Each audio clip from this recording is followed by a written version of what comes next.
Champions trophy में कौमी team की नाक़िस कारकर्दगी। कप्तान मोहम्मद रिजवान समेत सीनियर क्रिकेटर्स को आराम देने पर इत्तेफाक कर लिया गया। कप्तान रिजवान को आराम करने की सूरत में शादाब खान क़यादत के लिए फ्रंट रनर बन गए। कौमी स्क्वाड में 8 से 9 नए खिलाड़ियों को मौका दिए जाने का इम्कान है।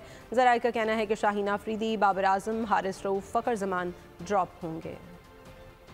दिफाई चैंपियन के टाइटल के दिफा की नाकाम तरीन मुहिम, मुल्क व कौम का दिल तोड़ने वाले नॉन परफॉर्मर्स को सबक सिखाने का plan ready. Chairman PCB Mohsin Naqvi ने भी ग्रीन सिग्नल दे दिया। चैंपियंस ट्रॉफी में जो खिलाड़ी भी हुए नाकाम, दौरा न्यूजीलैंड पर उनको दिया जाएगा आराम। कप्तान मोहम्मद रिजवान की जॉय राइड का भी होगा इख्तिताम। कौमी स्क्वाड में 8 से 9 नए खिलाड़ियों को मौका दिए जाने का इम्कान है। ज़राए का कहना है कि शाहीन आफरीदी, बाबर आजम, हारिस रऊफ, फ़खर जमान ड्रॉप होंगे। ऑलराउंडर शादाब खान की भी लॉटरी निकल सकती है। कीवी टूर पर क़यादत की जिम्मेदारी दी जा सकती है।